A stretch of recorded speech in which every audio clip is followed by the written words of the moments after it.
ይግቡ በ45000 ካሬ ሜትር ላይ ወደ ተንጣለለው የፊሶን ሪል ስቴት እንኳን ደህና መጣችሁ። ቤቶቻችን ተጠናቀዋል። ይምጡና ይረከቡ። በተንጣለለው የፊሶን መንደር ታውን ሃውስ፣ ቪላና አፓርትመንት እንደ ምርጫው አቅርበናል። ዘመናዊና ቅንጡ አፓርትመንቶቻችን ከባለ 1 እስከ ባለ 3 መኝታ ተሰናድተዋል። እርሶን ይጠብቃሉ። የከርሰ ምድር ውሃ፣ ለተለያዩ ፕሮግራሞች የሚሆን ሰፊ ቴራስ፣ 24 ሰዓት የማይቋረጥ ተጠባባቂ ጄኔሬተር፣ ሰፊና አስተማማኝ የመኪና ማቆሚያ፣ የደህንነት ካሜራ ጨምሮ ይሄ ቀረሽ የማይባል ዘመናዊና ቅንጡ አፓርትመንት። ምርጫው ቪላ ከሆነ ደግሞ የተሟላና በ340 ካሬ ሜትር ላይ ያረፈ በውስጡ 6 መኝታ ቤቶች፣ 7 መታጠቢያ ቤቶች፣ 2 ሳሎን፣ 1 ባህላዊና 1 ዘመናዊ ኩሽናዎችን በውስጡ ያቀፈ ቤትም አለን። ታውን ሃውስስ ቢሉ በፊሶን መንደር ምን ጠፍቶ 5 መኝታ ቤት፣ 6 መታጠቢያ ቤትን፣ 1 ባህላዊና 1 ዘመናዊ ኩሽና አካቶ በ190 ካሬ ላይ ያረፈ 2 መኪና ማቆም የሚያስችል ሰፊ ግቢ ያለው የፊሶን መንደር። ይምጡ፣ ዛሬውኑ የቤት ባለቤት ይሆኑ። በ0952 78 78 78 ወይም በ0952 79 79 79 ላይ ሃሎ ይበሉን። ፊሶን ሪል ስቴት የርሶ። ጤና ይስጥልኝ ክቡራትና ክቡራን የዩቲዩብ ቻናል ቤተሰቦች፣ የሰዓቱን አጫጭር ሰበር መረጃዎች ይዤ ቀርብ ያለው። በርከት ያሉ መካከለኛው ምስራቅን የተመለከቱ ሰበር መረጃዎች ዩቲዩብ ላይ ሲጫኑ ቀድሞ ለእናንተ የማስታወቂያ መልእክት ወይም ኖቲፊኬሽን እንዲደርሷችሁ የዩቲዩብ ቻናሌን ሰብስክራይብ በማድረግ የደወል ምልክቷን መጫን አትዘንጉ። ወደ ሰበር መረጃው ስናቀና የመካከለኛው ምስራቅ ጦርነት ተባብሷል። የሟቾች ቁጥር በከፍተኛ ሁኔታ እየጨመረ ነው። በሌላ በኩል የጦርነቱ ዳፋ እጅግ ያልተጠበቁ ነገሮችን ጭምር እያሳየ ነው። በዓለማችን ነዳጅ በርካሽ ዋጋ ይሸጥባቸዋል ከሚባሉ ሀገራት መካከል የሆነችው የተባበሩት አረብ ኤሚሬትስ በታሪኳ በአንድ ጊዜ ከፍተኛ ጭማሪ በነዳጅ ላይ አድርጋለች።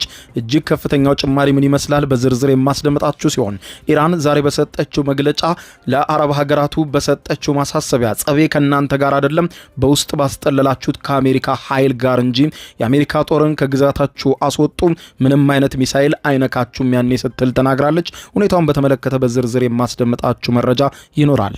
በሌላ በኩል ክቡራን አድማጮች በኢራን ውስጥ በአሜሪካና እስራኤል አይን የተጣለባቸው አንድ ሰው አሉ። እኚሁም የኢራኑ ፓርላማ አፈጉባኤ ናቸው። ለመሆኑ እኚህ ሰው ማን ናቸው? በተደጋጋሚ ምርጫ ለፕሬዝደንትነት ተወዳድረው ያልተሳካላቸው፣ አሁን ግን አሜሪካ ለፕሬዝደንትነት እንዳጨቻቸው የገለጻቻቸው እኚህ የኢራን ዋና ሰው ኢራንን ወክለው እንዲደራደሩ በኢራን በኩል መሾማቸውን የኢራን መገናኛ ብዙሃን ዘግበዋል። ኢራንን ወክለው ከሚደራደሩ ዋና ሰዎች መካከል ቀዳሚ የሆኑት እኚሁ የኢራን ፓርላማ አፈጉባኤ ከውጭ ጉዳይ ሚኒስትሩ አባስ አራግቺ ጋር በመሆን ለድርድር ወደ ፓኪስታን እንደሚሄዱ ይጠበቃልም ተብሏል። በጉዳዩ ዙሪያ እኚህን ሰው ማንነትና በተደጋጋሚ ለፕሬዝደንትነት ተወዳድረው አለመመረጣቸውን ተከትሎ አሜሪካ እንዴት ልትመርጣቸው ቻለች እኚህን ሰው በጉዳዩ ዙሪያ የማስደምጣችሁ ይሆናል። ስለኚህ ሰው መገናኛ ብዙሃኑ በስፋት እያወሩ ነው። እስከ ፍጻሜ ቆዩ። ዝርዝር መረጃውን አድምጡ ግብዣዬ ነው። ወደ መረጃዎቹ ዝርዝር አልፋለሁ። አብረን እንከታተለው።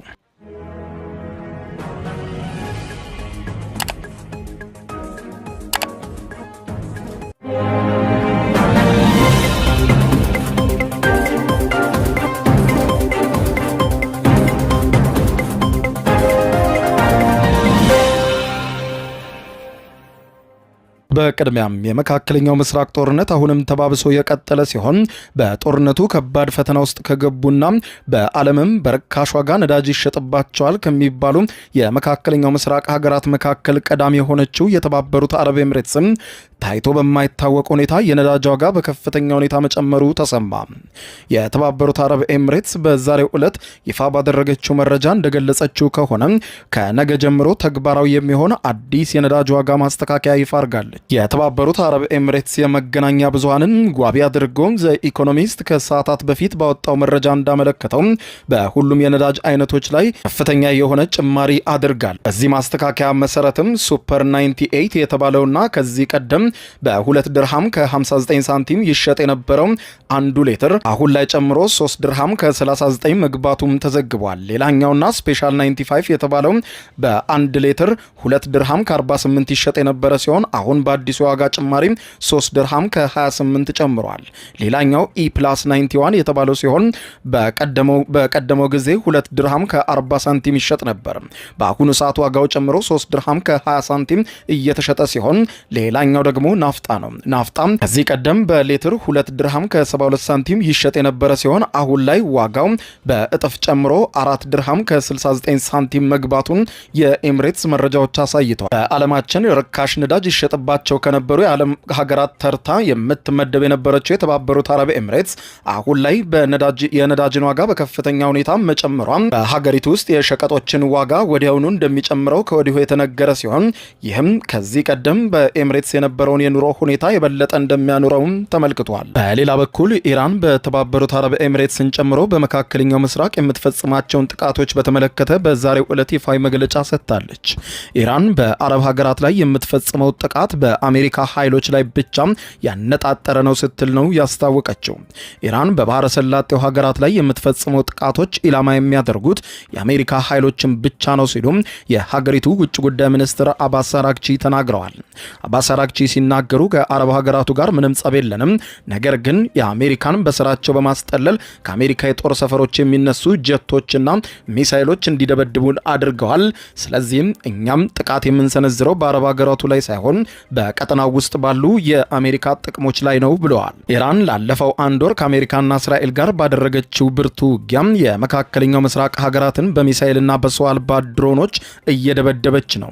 የኢራን ጥቃት ከደረሰባቸው አካባቢው ሀገራት መካከል አንዷ የሆነችው ሳውዲ አረቢያን ጠቅሰው የውጭ ጉዳይ ሚኒስትሩ አባስ አራግቺ በማህበራዊ ትስስር ገጻቸው በሰጡት መግለጫ እኛ እናንተን ኢላማ አላደረግንም፣ በውስጣቸው የያዛችሁትን ኃይል እንጂ ብለዋል። ኢራን ሳውዲ አረቢያን ታከብራለች፣ ሌሎችንም የቀጠናው ሀገራትን ታከብራለች፣ እንደ ወንድም ሀገር ነው የምንመለከታችሁ በማለት በማህበራዊ ሚዲያ ገጻቸው ላይ ካሰፈሩት ጽሑፍ ጋር ሳውዲ አረቢያ ውስጥ በኢራን ተመቶ የወደመውን የአሜሪካን ወታደራዊ አውሮፕላን ምስል አያይዘው ለጥፈዋል። ኢራን ከጥቂት ሳምንታት በፊት ሳውዲ ውስጥ በሚገኘው የልዑል ሱልጣን የአየር ኃይል ጦር ሰፈር ላይ በፈጸመችው ጥቃት አንድ የአሜሪካ ግዙፍ የማዘዣና የቁጥጥር ማዕከል የሆነ ወታደራዊ አውሮፕላን ላይ ከባድ ጉዳት መድረሱም ታይቷል። አራግቺ በመልእክታቸው ጨምረው የእኛ እርምጃዎች ኢላማ የሚያደርጉት ለአረቦችና ለኢራናውያን አክብሮት የሌላቸውና ማንኛውንም አይነት ደህንነት የማይሰጡትን ወራሪ ኃይሎችን እንጂ እናንተ ላይ አይደለም ብለዋል።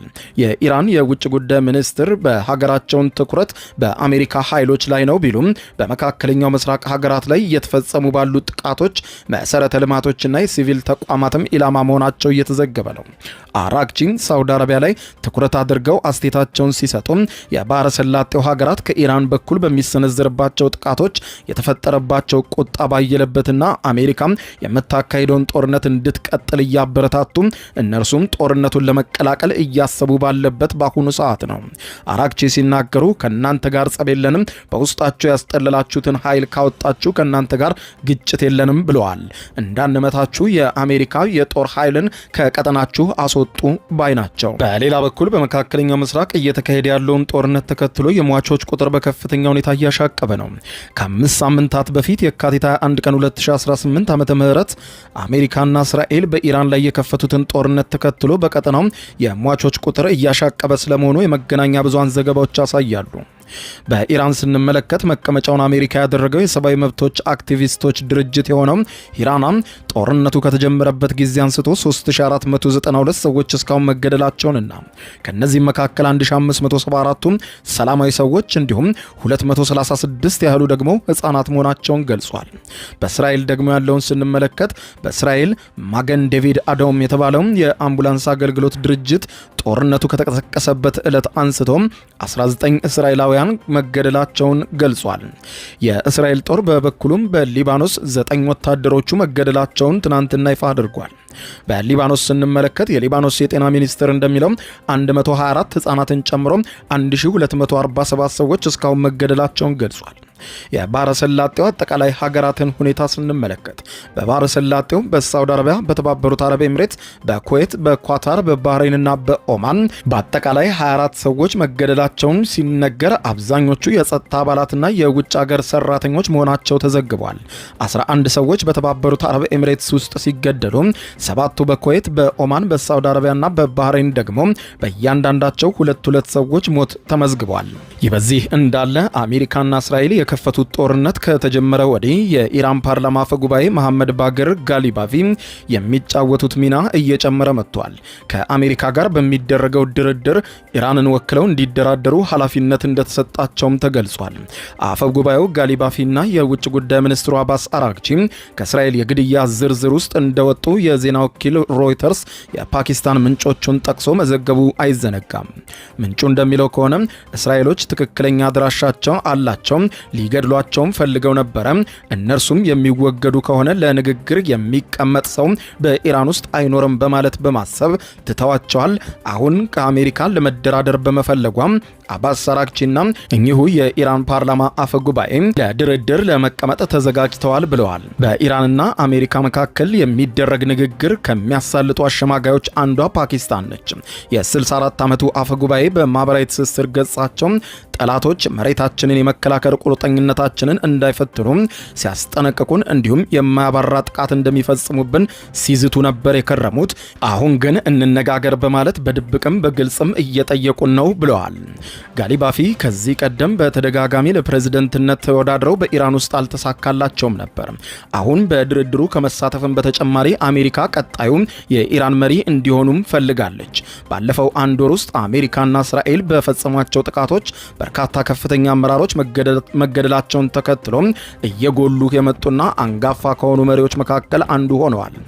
የኢራን እስላማዊ አብዮታዊ ዘብ አመራሮች ጋር ያላቸው የጠበቀ ግንኙነት በተለያዩ መንግስት መዋቅሮች ውስጥ ያካበቱትን ልምድ እንዲሁም ተራማጅና ወግ አጥባቂነታቸው ወደ አዲስ የስልጣን ደረጃ ሊያሸጋግራቸው እንደሚችል ይገመታል ሲሉ መገናኛ ብዙሃን በፊት ለፊት ገጾቻቸው እኚሁን ግለሰብ በተመለከተ ሰፊ መረጃ እያወጡ ነው።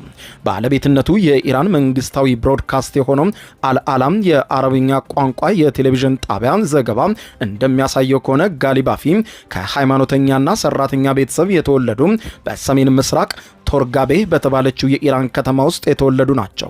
የትውልድ ከተማቸው የተወሰኑ የእስላማዊ አብዮት ስመጥር ግለሰቦች ለኖሩበት ማሻድ ከተማ ቅርብ ነው።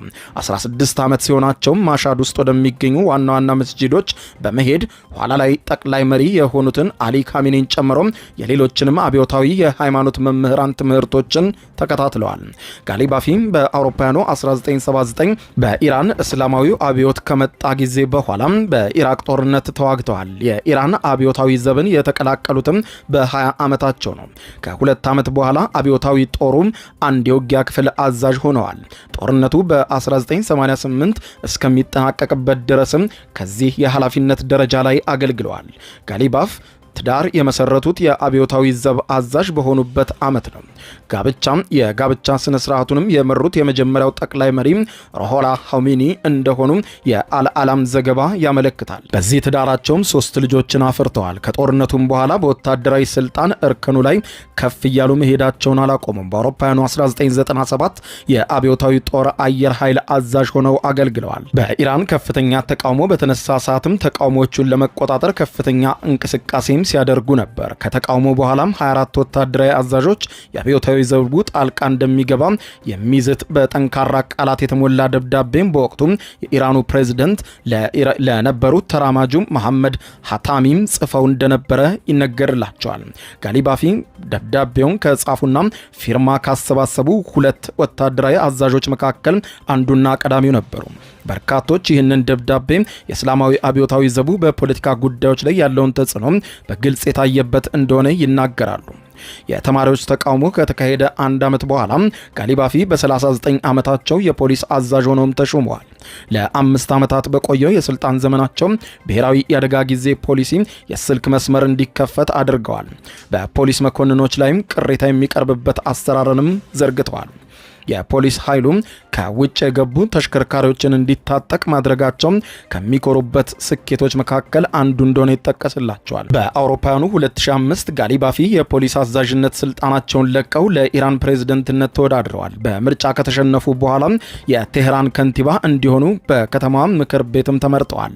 በዚህ የስልጣን ቦታም ለ12 ዓመታት የቆዩ ሲሆን የኢራኗን ዋና መዲና ቴህራንን ለረዥም ጊዜ ከመሩ ከንቲባዎች መካከል ቀዳሚ እንዲሆኑ አስችሏቸዋል። በከንቲባነት ስልጣናቸውም የከተማዋን የባቡር ስርዓት በማስፋት እንዲሁም እንደ ሳድር የፍጥነት መንገድ ያሉ የትራንስፖርት መሰረተ ልማቶችን በማስፋፋት በከተማዋ ያለውን ከፍተኛ የትራፊክ መጨናነቅ ለመቅረፍ ላደረጉት ተግባርም እውቅና እንደተቸራቸው ታሪካቸው ያስረዳል። ጋሊባፊ ሁሌም ቢሆን አይናቸውን ያሳረፉት 4 ጊዜ ሞክረው ሊያገኙት ባልቻሉት የኢራን ፕሬዝዳንትነት ስልጣን ላይ ነው። በአውሮፓውያኑ 2005 በ2013 እና በ2017 እንዲሁም በቅርቡ በ2024 ምርጫዎች ተወዳድረው ማሸነፍ አልቻሉም። ከአብዮታዊ ዘቡ ወጥተው ለመጀመሪያ ጊዜ ሲወዳደሩ ትኩረት የሰጡት ወታደራዊ ልምዳቸው ላይ ነበር። ኋላ ላይ ደግሞ ስልታቸውን ቀይረው በፖለቲካ ጂኦግራፊያዊ የዶክትሬት ዲግሪ መያዛቸውና በፓይለትነት መሰልጠናቸው የብቃት መለኪያ አድርገው አቅርበው ተወዳድረዋል። ራሳቸውም ጂሃዲስት ስራ አስኪያጅ አድርገው በማቅረብ ወታደራዊ ብቃትና ትጋት እንዳላቸው አሳይተዋል። ጋሊባፊ የተራማጆች ተጻራሪ ተደርገው የሚቆጠሩ ቢሆንም ከቅርብ ዓመታት ወዲህ ግን ከወግ አጥባቂው ቡድን ጋር ልዩነት እንዳላቸው የሚያሳዩ ምልክቶችን ተስተውለውባቸዋል። በ2024 በተደረገው ፕሬዝዳንታዊ ምርጫ በርካታ አባላት ያሉትን ቡድን በእጩነት መቅረባቸውን ተቃውሟል። ከውድድሩ ራሳቸውን እንዲያገሉ ለማድረግም ሞክረው ነበር። ጋሊባፊ በ2022 እንደገና ከሙስና ቅሌት ጋር በተያያዘ መነጋገሪያ ሆነው ነበር። ቤተሰቦች ወደ ቱርክ ተጉዘው ሲመለሱ አየር ማረፊያ ውስጥ የህፃን ልጅ ጋሪን ጨምሮ በርካታ የህፃናት ቁሳቁሶችን ይዘው የሚያሳዩ ፎቶግራፍ መውጣታቸውም ሰፊ ቁጣ በህዝብ ዘንድ ቀስቅሶባቸው ነበር። ተቺዎችም በጭምብል ነዘባሽነትና በሐሳዊ ሃይማኖተኝነት ይወነጅሏቸዋል። የሆነ ሆኖም በከፍተኛ ስኬትም ሆነ በከፍተኛ ቅሌት ስማቸው የሚነሳው ጋሊባፊ አሁን በአሜሪካ አይን የተጣለባቸው ሲሆን አሜሪካም ለድርድር ካቀረበቻቸው ዋና ነጥቦች መካከል አንዱ በኢራን መሪ መቀየር እንዳለበት ሲሆን መሪ ሲቀየርም ጋሊባፊ የሀገሪቱ መሪ እንዲሆኑ በአሜሪካ አይን ተጥሎባቸዋል። ለዚህም ነው ከሚገደሉ የኢራን አመራሮች ስም ዝርዝር ውስጥ ስማቸው በጊዜያዊነት እንዲወጣ የተደረገው።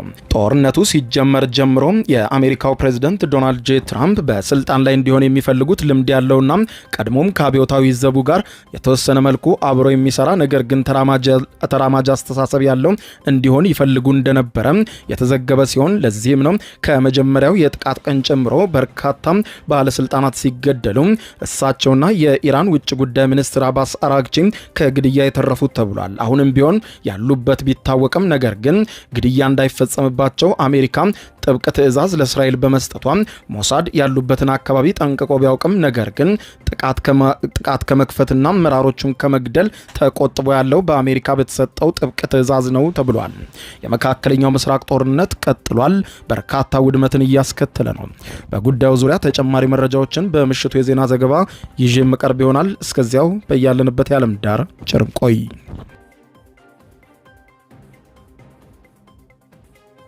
የዩቲዩብ የስኬት ሚስጥሮችን በዝርዝር የያዘው የአቤል ብርሃኑ የወይኗ ልጅ መጽሐፍ ሁለተኛ እትም በገበያ ላይ። ዩቲዩብ ለመጀመር በአጭር ጊዜ ስኬትን ለመቀዳጀት አስበዋል? ዩቲዩብ ብጀምር ስንት ብር አገኘሁም ብሎ አስበዋል? እንግዲያውስ በዩቲዩብ 2 የወርቅ 3 የብር ሽልማቶችን ያገኘው የአቤል ብርሃኑ የወይኗ ልጅ የዩቲዩብ ሚስጥሮች መጽሐፍ በዝርዝር ሁሉንም ያብራራሉታል። ዛሬውኑ ገዝተው ህልሞን እውን የሚያደርጉበትን የዩቲዩብ የስኬት መንገድ ይጀምሩ። በሀገር ቤት አከፋፋይ አዲስ አበባ ሜክሲኮ ኮሜርስ መጽሐፍት መደብር። በውጭ ሀገራት ለምትገኙ ከአማዞን ላይ ብታዙ በቀናት ውስጥ ደጁ ይደርሳል። የአማዞን ሊንኩን እዚህ ቪዲዮ ኮሜንት ላይ ያገኙታል። የዩቲዩብ ሚስጥሮች፣ ዘመኑ ጋር ተፈላጊ መጽሐፍ።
ይግቦ በ45000 ካሬ ሜትር ላይ ወደ ተንጣለለው የፊሶን ሪል ስቴት እንኳን ደህና መጣችሁ። ቤቶቻችን ተጠናቀዋል። ይምጡና ይረከቡ። በተንጣለለው የፊሶን መንደር ታውን ሃውስ፣ ቪላና አፓርትመንት እንደ ምርጫው አቅርበናል። ዘመናዊና ቅንጡ አፓርትመንቶቻችን ከባለ 1 እስከ ባለ 3 መኝታ ተሰናድተዋል። እርሶን ይጠብቃሉ። የከርሰ ምድር ውሃ፣ ለተለያዩ ፕሮግራሞች የሚሆን ሰፊ ቴራስ፣ 24 ሰዓት የማይቋረጥ ተጠባባቂ ጄኔሬተር፣ ሰፊና አስተማማኝ የመኪና ማቆሚያ፣ የደህንነት ካሜራ ጨምሮ ይሄ ቀረሽ የማይባል ዘመናዊና ቅንጡ አፓርትመንት። ምርጫው ቪላ ከሆነ ደግሞ የተሟላና በ340 ካሬ ሜትር ላይ ያረፈ በውስጡ 6 መኝታ ቤቶች፣ 7 መታጠቢያ ቤቶች፣ 2 ሳሎን፣ 1 ባህላዊና 1 ዘመናዊ ኩሽናዎችን በውስጡ ያቀፈ ቤትም አለን። ታውን ሃውስስ ቢሉ በፊሶን መንደር ምን ጠፍቶ 5 መኝታ ቤት፣ 6 መታጠቢያ ቤትን፣ 1 ባህላዊና 1 ዘመናዊ ኩሽና አካቶ በ190 ካሬ ላይ ያረፈ 2 መኪና ማቆም የሚያስችል ሰፊ ግቢ ያለው የፊሶን መንደር። ይምጡ፣ ዛሬውኑ የቤት ባለቤት ይሆኑ። በ0952 78 78 78 ወይም በ0952 79 79 79 ላይ ሃሎ ይበሉን። ፊሶን ሪል ስቴት የርሶ